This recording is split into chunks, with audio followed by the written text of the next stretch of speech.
கர்த்தர் ராஜரீகம் பண்ணுகிறார். ஹல்லேலூயா. கர்த்தருடைய ஆவியானவர் நம்மோடு கூட பேசுவாராக. ஆமென்.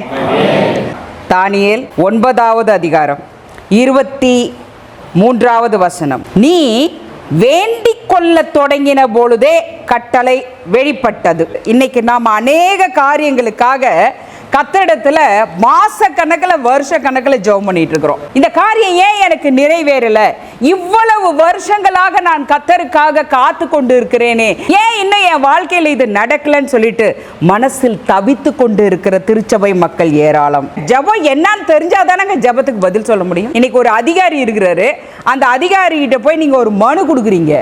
அந்த மனுவில் உங்க பிரச்சனை என்னன்னு அந்த மனுவை வாங்கி பிரிச்சு அவர் படிச்சு பார்த்ததுக்கு அப்புறம் தான் உங்க பிரச்சனை என்னன்னு அவருக்கு தெரியும். அட்லீஸ்ட் நீங்க வாய் மூலமாச்சும் அவர்கிட்ட சொல்லணும் இல்லையா? அப்பதான் அந்த பிரச்சனையை அவர் தீர்த்து வைக்க முடியும் இல்லையா? ஆனா இங்க கர்த்தர் சொல்றாரு, நீ ப்ரே பண்ண ஆரம்பிக்கிறப்பவே நான் அதுக்கு பதில் கொடுத்துட்டேங்கிறார். ஹல்லேலூயா. இப்போ அப்பா அம்மாட்ட பிள்ளைங்க வராங்க, அவங்க என்ன கேட்க போறாங்கன்னு நமக்கு தெரிஞ்சிருச்சுன்னு வச்சுக்கோங்க, அவங்க கேட்காமே செஞ்சிருவோம்ல. கரெக்டா? ஸ்கூல் ஆரம்பிக்கிறப்ப என்ன கேட்பாங்க தெரியும்? யூனிஃபார்ம் கேட்பாங்க தெரியும், ஷூ கேட்பாங்க, சாஸ் கேட்பாங்க, நோட்டு புக்கு கேட்பாங்க, பழைய ஸ்கூல் பேக் பிஞ்சு போச்சுன்னா புது ஸ்கூல் பேக் வாங்கி தர சொல்லி கேட்பாங்க. இப்படி என்னென்ன கேட்பாங்க நமக்கே தெரியும். சில விஷயங்கள் அவங்க சொல்லி தான் நமக்கு தெரியும் இல்லையா? ஆனால் நம்முடைய தேவனுக்கு நாம் சொல்லி எதுவும் தெரிய வேண்டியது இல்லை. முதல்ல நம்ம அப்பாவை நம்ம புரிஞ்சுக்கணும். அப்ப தானியேல் என்ன காரியத்துக்காக ஜெபிக்க போறாங்கிறது கர்த்தருக்கு நல்லா தெரியுது. அதனால தான் சொல்றாரு, நீ ஆரம்பிக்கிறப்போ நான் அதுக்கு பதில் கொடுத்துட்டேன் பாங்கிறார். அப்ப இந்த தானியேலுக்கு மட்டும் என்ன அப்படி ஒரு விசேஷம், ஏன் அவ்வளவு ஒரு முக்கியத்துவம் அப்படின்னா அதுக்கு காரணத்தையும் சொல்றாரு அவர். என்னன்னா அதே வசனத்துல, நீ மிகவும் பிரியமானவர். ஹல்லேலூயா. காலையில் நம்ம ஏந்திரிச்சு வந்து பார்க்குறப்போ நம்ம பாட்டுக்கு ஒரு வேலையை செஞ்சுட்டு இருப்போம். அந்த பிள்ளை தானாக வந்து வீட்டெல்லாம் கூட்டுது, பாத்திரம்லாம் விளக்குது, ஒட்டடையெல்லாம் அடிக்குதுன்னா நமக்கு அப்படியே குளிர்ந்து போயிடும். அப்பா, அதுக்கப்புறம் சொல்லி செய்யுதுன்னா அது ஒரு சந்தோஷம். சில பிள்ளைங்க சொல்லியும் செய்யாது, மனசுல துக்கம் இருக்கு இல்லையா? அப்போ அந்த சொல்லாம செய்யற பிள்ளைக்கு கேட்காமே செய்யணுன்ற ஆசை வருதா இல்லையா? அவளுக்கு ஒரு பர்த்டே வருதுன்னா அவளுக்கு எப்பேற்பட்ட ட்ரெஸ் பிடிக்கும், அந்த மாதிரி வாங்கி தரணும் அப்படின்னு எல்லாமே அந்த பிள்ளை கேட்காமே செய்யணுங்கிற ஒரு எண்ணம் நம்ம மனசுலயே வருது. அப்ப சொல்லி செய்யற பிள்ளைக்கு அடுத்தது சரி ரைட், அவ ஏதோ ஒன்று கேட்டா நம்மளும் செஞ்சு கொடுக்கணுன்ற எண்ணம் வருது. சொல்லாமையே அவ எப்படி இருக்கணுமோ அப்படி இருக்கான். ஹல்லேலூயா. அதுதான் முக்கியம். அதனால தான் நீர் பிரியமானவன் கர்த்தர் சொல்றார். கர்த்தருக்கு யாரை பிடிக்குது ரொம்ப அப்படின்னு சொல்லிட்டு வேதத்தில் சில காரியங்களை பார்க்குறோம்.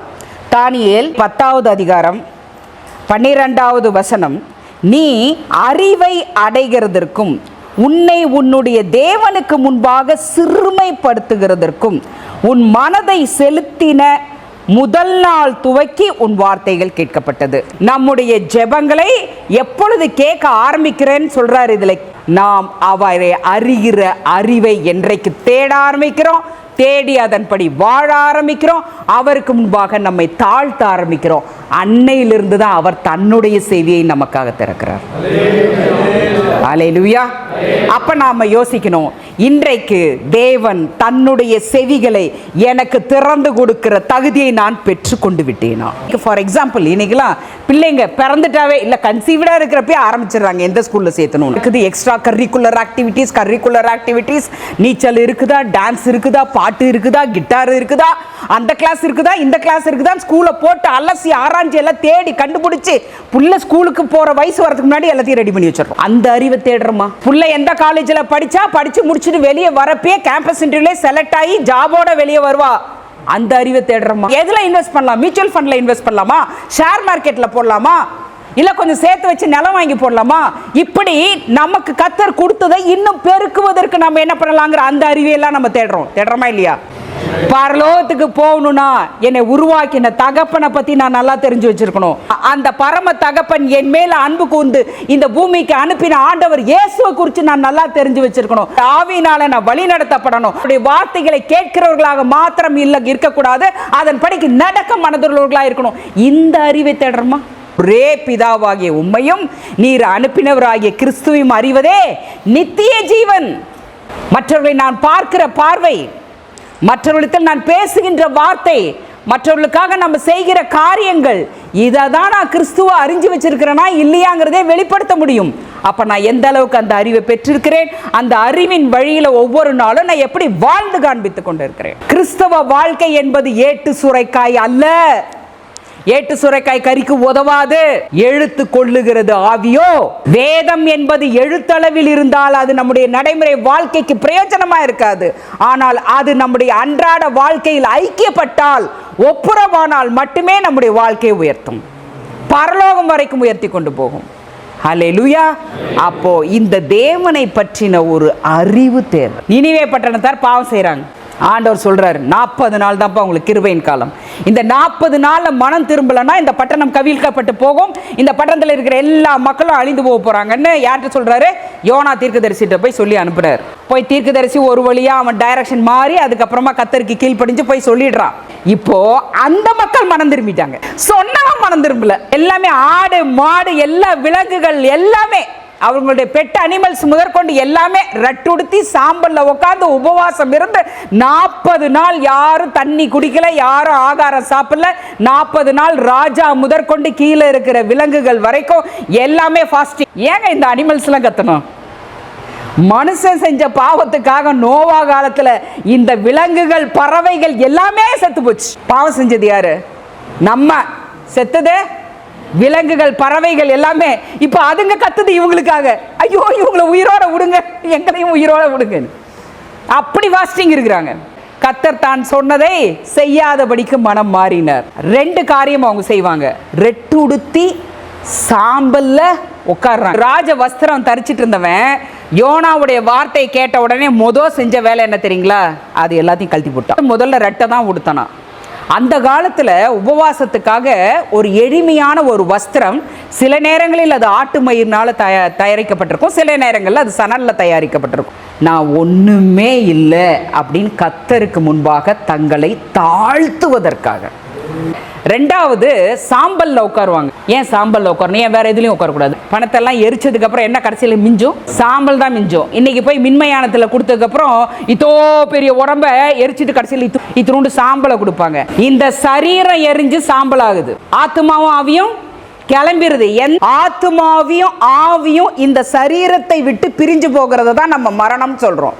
இனிமே இந்த சரீரத்தின் கிரியைக்கு நான் என்னை விட்டு கொடுத்துட மாட்டேன், என் மனசு போன போக்கில் நான் போக மாட்டேன் ஆண்டவரே அப்படின்னு சொல்லிட்டு மனம் திரும்புவதற்கு அடையாளமாக தான் அந்த சாம்பல்ல உட்கார்றோம். இனிமே இந்த சரீரம் சொல்ற மாதிரி நான் கேட்க மாட்டேன், என் மனசுல இருக்கிற மாதிரி நான் வாழ மாட்டேன் ஆண்டவரே, உம்முடைய மனசுல இருக்கிற மாதிரி நான் வாழ்றேன் அப்படிங்கிறதுக்காக தான் சாம்பல்ல உட்கார்றோம். இதை சாம்பலாக்கணுங்கிற அடையாளத்துக்காக தான் சாம்பல்லே உட்கார்றோம். ஆனா இங்க யோனாவுடைய நிலைமை எப்படியா இருக்கு? நான் சொல்லிட்டேன்ல இவங்க சாவணும். யோனாவுக்கு அந்த கர்த்தரை பத்தின ஒரு அறிவோ இல்ல கர்த்தர் மனசுல இருக்கிற ஒரு உணர்வோ அவன் புரிஞ்சு வச்சிருந்தானா, அந்த தேவனோட மனசுல இருக்கிற ஆசை என்ன, அவருடைய உணர்வுகள் என்ன, ஃபீலிங் என்ன, எதிர்பார்ப்புகள் என்னன்னு கொஞ்சமாச்சும் அந்த தீர்க்கதரிசி புரிஞ்சு வச்சிருந்தானா, கர்த்தர்கிட்ட போயிட்டு நான் அப்பவே சொன்னல நீங்க இப்படிதான் பண்ணுவீங்கன்ட்டு, இவங்களெல்லாம் சாகடிக்கலையே அப்படின்னு சொல்லிட்டு போய் சொல்ல மாட்டான். இன்னொன்னு, இவங்க சாகலையேன்னு சொல்லிட்டு எரிச்சல் வேற அவனுக்கு. கர்த்தர் கிட்ட சொல்றான், கர்த்தர் ஏன் இவ்வளவு எரிச்சலா இருக்கிற அப்படின்ன உடனே, நான் சாகுற வரைக்கும் எரிச்சலா இருக்கிறேன் அப்படின்றான். மரண பரியந்தம் எரிச்சலா இருக்கிறது எனக்கு நல்லதுதான். நல்லதுதானா? மரண பரியந்தம் எரிச்சலா இருந்தா எங்க போக முடியும்? பரலோகத்துக்கு போக முடியுமா? அவன் சொல்றான் மரண பரியந்தம் எரிச்சலா இருக்கிறது எனக்கு நல்லதுதான். கிறிஸ்துவை பற்றின ஒரு உணர்வு அறிவு இருந்திருந்ததுன்னா யோனா தீர்க்க தரிசனம் சொல்லிட்டு என்ன பண்ணிருக்கணும்? ஓடி போய் கர்த்தர்கிட்ட உட்காந்து ஓட அழ ஆரம்பிச்சு, ஆண்டவரே இந்த ஜனங்களை மன்னிச்சிருங்க, அழிச்சிடாதீங்க, எங்களோட பாவங்களை மன்னிச்சு இந்த ஜனங்களை உயிரோட விடுங்க, இவங்களை காப்பாத்துங்க. மோசே கிட்ட சொல்றாரு, விட்டுடு மோசே, உன்னை பெரிய ஜாதி ஆக்குறேன், இவங்களை எல்லாம் இங்க அழிச்சிடுறேன். மோசே ஓகேன்ட்டானா? இல்ல இல்ல ஆண்டவரே, ஒருவனை கொல்லுவது போல இத்தனை லட்சம் மக்களை நீர் கொன்று விடுவீரோ? ஜீவ புஸ்தகத்திலிருந்து என் பேரை கூட கிறுக்கி போடுங்க, இவர்களை உயிரோட விடுங்கன்னு போய் கதறானே. அப்ப கிறிஸ்துவை பற்றின அறிவு இருந்ததுன்னா நம்ம செய்கைகள் இப்படித்தான் இருக்கும். தானியேலோட விஷயத்துல பாருங்க, அவன் எப்படி அவனுடைய ஜெபம் முதல்ல இருக்குன்னு, அதே 9வது அதிகாரம் ஜெபத்துல முதல் காரியம் என்ன தெரியுமா இருக்கணும்? கர்த்தரை துதிக்கிற துதி முதல்ல இருக்கணும். இன்னைக்கு திருச்சபை மக்களுக்கு என்ன தெரியுமா? ஆண்டவர் எவ்வளவோ நம்முடைய வாழ்க்கையில நன்மைகளை செய்திருப்பார். இந்த நன்மைகளுக்காக அவருக்கு நன்றி சொல்ற இருதயம் இருக்காது. ஏதோ 1-2 நமக்கு நிறைவேறி இருக்காது. அதற்கும் காரணம் நாம தான் இருப்போம். சில விஷயங்கள்ல நாம இன்னும் மனம் மாற வேண்டி இருக்கும். சில விஷயங்கள்ல நாம இன்னும் விசுவாசத்துல பலப்பட வேண்டி இருக்கும். ஒரு கால் நாம எதை கேட்டோமோ அது நமக்கு நல்லதா கூட இருக்காது. அது தேவ சித்தத்துக்கு விரோதமானதா கூட இருக்கும். அதற்காக கூட நம்ம ஜெபித்துட்டு இருக்கலாம். அப்படி சில காரியங்களை கர்த்தர் நமக்கு செய்யாம விடுறாரு பாருங்க, அதுக்காக நம்ம கர்த்தர்ட்ட போய் முறுமுறுத்துட்டு உட்கார்ந்துட்டு இருப்போம். புரியுதா? செய்த நன்மைகளுக்கு முதலாவது தேவனுக்கு உள்ளத்தின் ஆழத்தில் இருந்து ஸ்தோத்திர பலி ஏறெடுக்க பழகணும். ஹல்லேலூயா. 2வது காரியம் பார்த்தோம்னா, அவன் எப்படி உபவாசம் பண்றான் பாருங்க. 9வது அதிகாரம் 3வது வசனம். நான் சொன்ன மாதிரி தான், நான் உபவாசம் பண்ணி ரெட்டிலும் சாம்பலிலும் உட்கார்ந்து தேவனாகிய ஆண்டவரை ஜெபத்தினாலும் விண்ணப்பங்களினாலும் தேட என் முகத்தை அவருக்கு நேராக்கி என் தேவனாகிய கர்த்தரை நோக்கி ஜெபம் பண்ணி பாவ அறிக்கை செய்து. பாவ அறிக்கை செய்யறது உண்டா ஒவ்வொரு நாளும் நம்முடைய ஜெபத்துல? நமக்கு தெரிஞ்சு தானியேல் எந்த பாவமும் செஞ்ச மாதிரி தெரியல. கர்த்தருக்காக ஒரு பக்தி வைராக்கியமாய் வாழ்ந்தவன். சிங்கத்தின் கெபியில போடுறியா போடு, நெருப்புல போடுறியா போடு, கர்த்தர் என்னை காப்பாத்தினாலும் சரி, நான் செத்தாலும் சரி, கர்த்தர் தான் எனக்கு தெய்வன். கர்த்தரை விட்டு நான் வேற எதையும் நான் வணங்க மாட்டேன், வேற எதையும் நான் சேவிக்க மாட்டேன், நான் கர்த்தருக்காக இப்படித்தான் இருப்பேன் அப்படிங்கிறதுல அவ்வளவு உறுதியா இருந்தவன் அந்த தானியேல். என்ன பாவ அறிக்கை செய்யறான் தெரியுங்களா? கர்த்தாவே, நானும் என்னோட முன்னோர்கள் எல்லாமே பாவம் செய்தோம். பாருங்க, ஆண்டவர் இயேசுக்கு எப்படி நம்முடைய பாவத்துக்காக அவரால் தியாகம் பண்ணுகின்ற ஒரு மனசு வருது. அவர் நம்முடைய பாவங்களை எல்லாம் தன்னுடைய பாவமாக நினைத்ததுனால தான் அவரால் அப்படி செய்ய முடிஞ்சது. ஹல்லேலூயா. இல்லைன்னா உணர்வு வருமா? ஒப்பு கொடுக்கிற உணர்வு வருமா? நம்முடைய பாவங்களுக்காக அவர் தன்னை பாவமாக்கினார் வேதத்துல சொல்லப்பட்டிருக்கு. நெகேமியாவும் அப்படிதான் கர்த்தர்ட்ட ஜெபம் பண்றான். எங்களுடைய முன்னோர்களும் நாங்களும் பெரிய பாவங்களை செஞ்சுட்டோம், உங்களுடைய வார்த்தைகளை எல்லாம் மீறி போட்டுட்டோம் ஆண்டவரே அப்படின்னு சொல்லிட்டு பாவ அறிக்கை செய்து ஜெபம் பண்ணுகிறான். இந்த முதல்ல நம்ம காரியத்துல அன்றாட வாழ்க்கையில இது வருது. நம்ம தேவனை அறிந்திருக்கிறோம்ன்ற ஒரே காரணத்தினால நம்ம பரிசுத்தவான்களா நம்ம நினைக்கிறோம். அது ஒன்னே நம்மளை மேட்டிமைக்குள்ளாக நடத்தி கொண்டு போய் விடுகிறது, பெருமைக்கு நேராக நடத்தி கொண்டு போய் விடுகிறது, மற்றவர்கள் எல்லாரையும் அற்பமா பார்க்க வச்சிருது. தேவனை அறியாத மக்கள்லாம் ஓரம் கட்டிடுறோம், அற்பமா பார்க்கிறோம், புறம்பே தள்ளிடுறோம். அவர்களுக்கு தேவனுடைய அன்பை வெளிப்படுத்துறது இல்லை, நன்மைகளை செய்து கர்த்தரை கொடுக்கறது இல்லை. கிறிஸ்தவ வாழ்க்கையில நம்ம இதெல்லாம் ஃபாலோ பண்றோமா? அப்ப நம்ம அவர் அறிகிற அறிவு நமக்கு எங்க இருக்கு? ஒரு சமாரிய ஸ்திரியோட வாழ்க்கையை சரிப்படுத்துறதுக்கு இவர் சமாரியாக்கு போறாரு. இவர் போய் சமாரிய ஸ்திரிகிட்ட பேசுறாரு, ஈகோ பார்த்துட்டு உட்காந்து இருக்கல. தேவைப்பட்ட அவங்க முதல்ல பேசட்டுமே, அவங்க நான் வேணும்னா அவங்க என்ன தேடி வரட்டும், அவங்க தேடி வந்து என்கிட்ட பேசட்டும். இப்ப யாருக்கு தேவை? இயேசுவுக்கு தேவையா, சமாரிய ஸ்திரிக்கு தேவையா? ஒரு சமாரிய ஸ்திரீ தான் பாவமான வாழ்க்கையை விட்டு மனம் திரும்ப வேண்டியவ. மனம் திரும்ப வேண்டியவங்கிட்ட மனம் திருப்புகிறவர் போறாரு. இதுதான் கிறிஸ்தவ வாழ்க்கை, இதுதான் தேவனை அறிகின்ற அறிவு. அந்த அறிவு இருந்தா நன்மை செய்யறதுக்கு நான் தேடி ஓடுவேன். என்னை தேடி ஒருத்தர் வந்து என்கிட்ட பேசட்டும், அப்புறமா உங்களுக்கு நல்லது செய்யறதை பத்தி யோசிக்கலாம்னு உட்காந்துட்டு இருக்க மாட்டோம். தானியேல் அதான் கர்த்தர் சொல்றாரு, அந்த அறிவுக்காக உன்னை ஒப்பு கொடுத்துருக்கிறேன். தேடி போறாரு, இவரு தான் பேச்சே கொடுக்குறாரு அவளை ரட்சிக்கிறதுக்கு. முடியுதா நம்மளால? அப்படியெல்லாம் அன்பு செலுத்த முடியுதா? அப்படியெல்லாம் தேடி போய் அன்பு செலுத்துறவர்களா இருந்தாதான், நற்கிரியைகள் செய்கிறவர்களா இருந்தாதான் நம்ம உண்மையை கிறிஸ்துவை அறிந்திருக்கிறோம் என்று பொருள். அப்படி நாம செய்யும் பொழுது கர்த்தர் தன்னுடைய செவிகளை திறப்பாராம் நம்முடைய வார்த்தைகளை கேட்பதற்காக. ஹல்லேலூயா. மற்றவர்களுடைய பாவங்களை நம்முடைய பாவமா நினைச்சாதான் அவர்களுடைய மனமாற்றத்திற்காக நம்மால கர்த்தர்கிட்ட கதற முடியும், ஜெபிக்க முடியும்.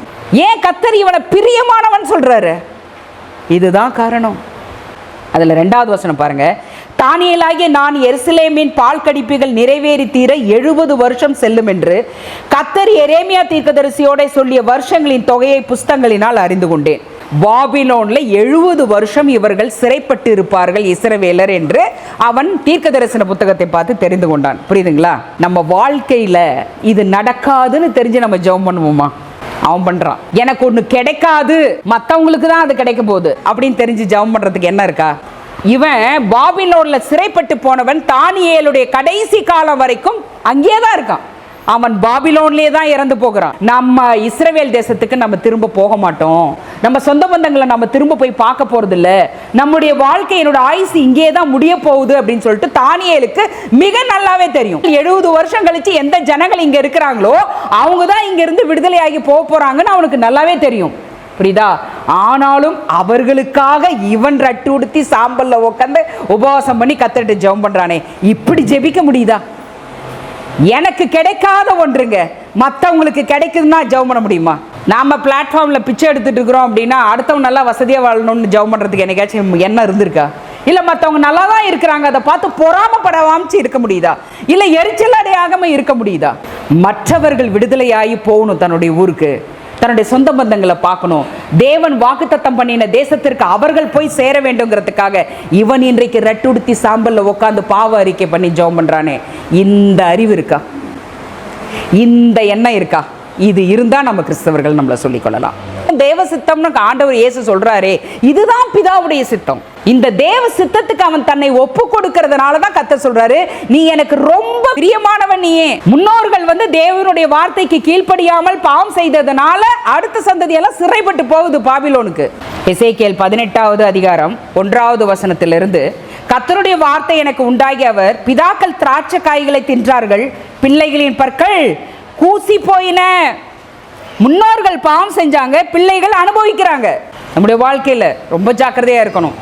ஏன்னா பிதாக்களுடைய அக்கிரமத்தை கர்த்தர் 3ஆம் 4ஆம் தலைமுறை மட்டும் நியாயம் விசாரிக்கிற தேவன்.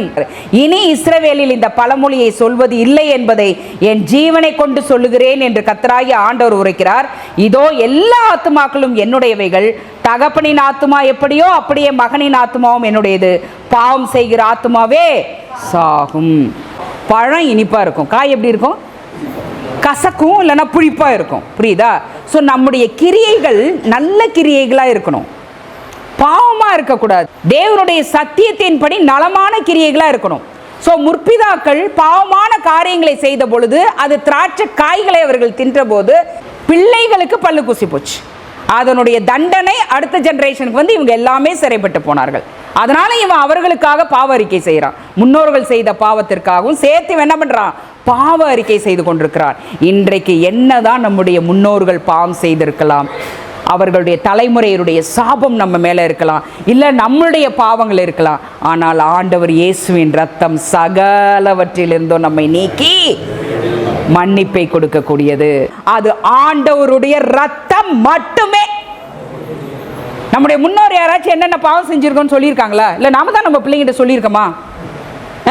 டேய் நான் இந்த மாதிரிலாம் பாவம் செஞ்சுட்டேன்டா, ஜாக்கிரதையாக இருங்க அப்படின்னு சொல்லியிருக்கிறோமா? டேய் இந்த பேங்க்கில் இவ்வளோ வச்சுருக்கிறேன், அந்த பேங்க்கில் அவ்வளோ வச்சுருக்கிறேன், அங்கே 4 ஏக்கர் காணி வச்சுருக்கிறேன், டே இங்கே மாடு வச்சுருக்கிறேன், ஆடு வச்சுருக்கிறேன், பத்திரமா பார்த்துக்கோ, யாருக்கும் கொடுத்துடாத, உங்கள் அம்மாவை சேர்ந்தவங்களையும் நம்பிடாத, உங்கள் அப்பாவை சேர்ந்தவங்களையும் நம்பிடாத, ஒருத்தரையும் நம்பிடாத, பத்திரமா இழுத்து பிடிச்சிக்கோன்னு சொல்லிடுவோம். புரியுதா? என்ன பாவம் செஞ்சப்பா, நான் செஞ்ச பாவத்தெல்லாம் நீ செஞ்சிடாதன்னு சொல்லி கொடுத்துருக்கோமா? நாம் மனம் திரும்பும் பொழுது, நம்மை மனமாற்றத்திற்கு அர்ப்பணித்து நம்மை தாழ்த்தும் பொழுது ஆண்டவர் இயேசுவின் ரத்தத்தினாலே இவை எல்லாவற்றிலிருந்து நமக்கு விடுதலை உண்டு. ஹல்லேலூயா. பாருங்க, இந்த மோவாப் சபிக்கப்பட்ட ஒரு சந்ததி, தகப்பனோடு மகள் சேர்ந்து பெற்றது. புரியுதா? அதனால அம்மோனும் மோவாபும் சபிக்கப்பட்டாங்க. ஆனா இந்த மோவாபிய வம்சத்தில் வந்த ரூத் அந்த சாபத்தை அப்படியே ஆசீர்வாதமாக மாற்றி போட முடிஞ்சதே ஒரே ஒரு காரியம்தான், கர்த்தரை பிடித்து கொண்டாள். ஹல்லேலூயா. கர்த்தரை விசுவாசத்தோடு உறுதியாக பிடித்து கொண்ட ஒரு காரியம், பல 100 வருஷமாய் சபிக்கப்பட்டிருந்த சந்ததி ஆசீர்வாதத்தை பெற்றுக்கொண்டது. அவளும் இயேசுவின் வம்ச வரலாறுல வந்துட்டாலே. ஒரு கானானிய ஸ்திரீ ஆயிரக்கணக்கான வருஷமா பாவத்தை சுமந்துக்கிட்டு இருக்காங்க, சபிக்கப்பட்டது. நோவா சபிக்கிறான். அந்த காம் தன்னுடைய நிர்வாணத்தை பார்த்துட்டு போய் சகோதரர்கிட்ட சொல்லிட்டாங்கிறதுக்காக அவன் என்ன பண்ணிட்டான்? கானானை சபிச்சிட்டான். காம சபிக்க முடியல, ஏன்னா இவங்களெல்லாம் கர்த்தர் ஆசீர்வதிச்சிட்டார். தேவன் ஆசீர்வதித்தவர்களை இந்த பூமியில ஒருத்தராலையும் சபிக்க முடியாது. ஹல்லேலூயா. இன்னைக்கு எத்தனை ஜனங்களுக்கு என்னென்ன பயம் தெரியுங்களா? இன்னைக்கு திருச்சபை மக்கள் மனசுல அடுத்தவன் எனக்கு விரோதமா எலுமிச்சம்பழத்தை வச்சிடறானா, பில்லி பண்றானா, சூனியம் பண்றானா, என்னென்ன பண்றான்னு நீங்களாம் எத்தனை ஜனங்க பயப்படுறாங்க. இன்னுமா அதெல்லாம் நம்பிட்டு உட்கார்ந்துட்டு இருக்கிற திருச்சபை மக்கள் எத்தனையோ பேர். இஸ்ரேலுக்கு விரோதமான மந்திரமும் இல்லை, குறி சொல்லுதலும் இல்லை, ஒன்னும் நடக்காது. தேவன் அனுமதிக்காம இந்த தலையில இருக்கிற ஒரு முடிய கூட யாராலும் அசைச்சு கூட பார்க்க முடியாது. ஹல்லேலூயா. ஆண்டவர் இயேசு சொன்னாரு, டே பரத்திலிருந்து பிதா உனக்கு கொடுத்தால் ஒழிய உனக்கு என் மேல ஒரு அதிகாரமும் இல்லைன்னு பிலாத்துக்கிட்ட சொன்னார். காமை கர்த்தர் ஆசீர்வதிச்சிட்டாரு, அவங்க அப்பாவால அவனை சபிக்க முடியல. அதுக்காக யாரை சபிச்சான்? அவனோட மகனை சபிச்சிட்டான், கானானை சபிச்சிட்டான். அப்படியே அந்த சாபம் தொடர்ந்து கொண்டு வருகிறது.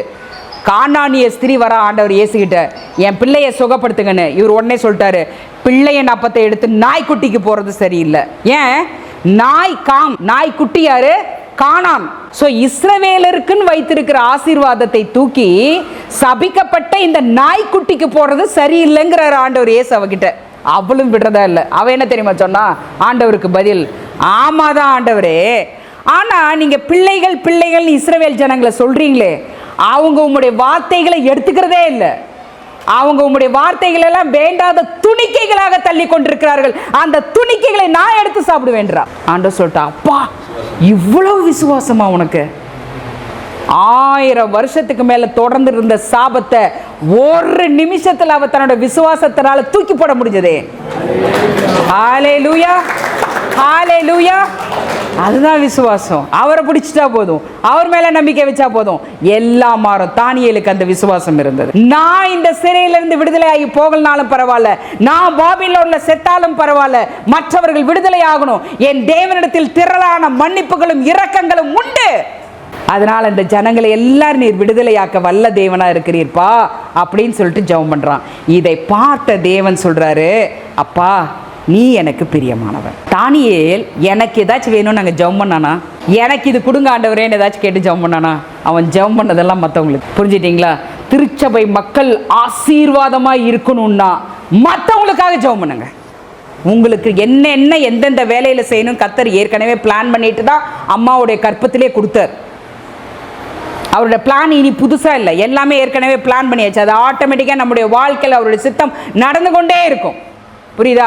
நீங்க மற்றவர்களுக்காக பாவ அறிக்கை செய்து, மற்றவர்களுடைய ரட்சிப்புக்காக, மற்றவர்களுடைய விடுதலைக்காக தேவனிடத்தில் கண்ணீரோடும் பாரத்தோடு நீங்க ஜெபித்து பாருங்க, வாழ்க்கை மாறும்.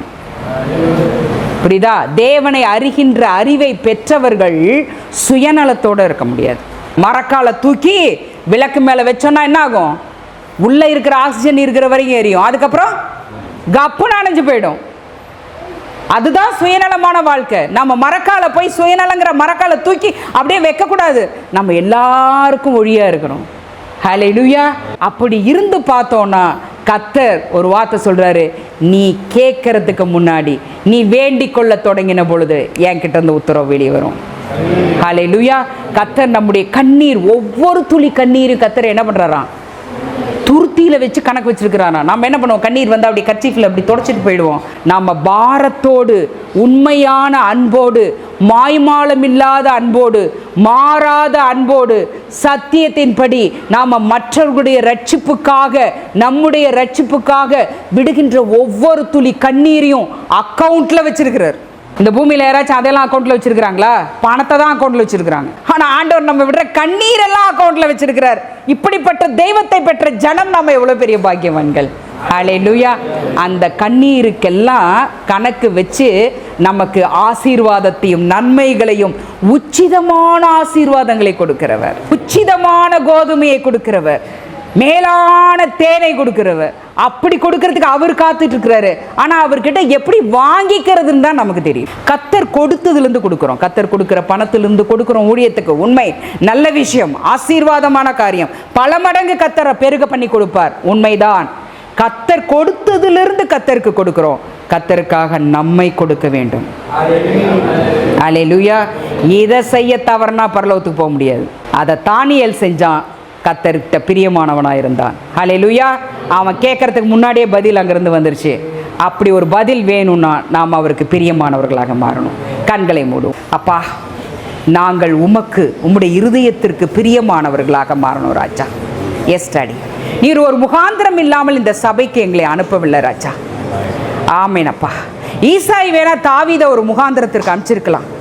அப்பா, கோதுமையும் பயிரையும் பால் கட்டிகளையும் கொடுத்து போய் என்னோட சகோதரர்களை பார்த்துட்டு வான்னு அந்த முகாந்திரத்திற்கு ஈசாய் வேணா அனுப்பிச்சிருக்கலாம்ப்பா. ஆனா பரலோகம் அதுக்காக அனுப்பல. அவன் ராஜாவாகும்படியாக அனுப்பியது பரலோகம். அந்த யுத்த காலத்திற்கு ராஜாவாகும்படியாக தாவீது அனுப்பப்பட்டான் பரலோகத்தினாலப்பா. நாங்கள் இந்த சபைக்கு வந்திருக்கிறது ஒரு நல்ல முகாந்திரத்திற்காக, உத்தமமான முகாந்திரத்துக்காக, ஒரு மகிமையான முகாந்திரத்திற்காக. நாங்கள் ராஜாக்களும் ஆசாரியர்களுமாக மாறி உம்மை அறிகின்ற அறிவை பெற்று அந்த அறிவின்படி வாழ்ந்து உம்முடைய நாமம் மகிமைப்படும்படியாக ஜீவிப்பதற்காகவே நாங்கள் இந்த சபைக்கு வந்திருக்கிறோம் ராஜா. அந்த நோக்கம் எங்கள் ஒவ்வொருடைய வாழ்க்கையிலும் நிறைவேற வேண்டும் தகப்பனே. ஆமென் டாடி. Thank you father. அப்பா, நாங்கள் உமக்கு பிரியமானவர்களாக வாழும் பொழுது, நாங்கள் வேண்டிக் கொள்ளும் பொழுது உம்முடைய செவிகள் திறந்திருக்கிறது. உம்மிடத்திலிருந்து பதில் உடனடியாக வருகிறது. அதற்கு தகுதி உள்ளவர்களாக நீர் எங்களை மாற்றுங்க ராஜா. மேலானவற்றை எங்களுடைய இருதய நாடும்படியாக கர்த்தாவே எங்களுடைய கண்களை உமக்கு நேராக திருப்புகிறோம். தொடர்ந்து எங்களையும் எங்களுடைய சந்ததியும் பரலோகத்திற்கு நேராக வழி நடத்த வேண்டுமாய் ஆண்டவர் இயேசுவின் நாமத்தில் ஜெபிக்கிறோம் பிதாவே. ஆமென்.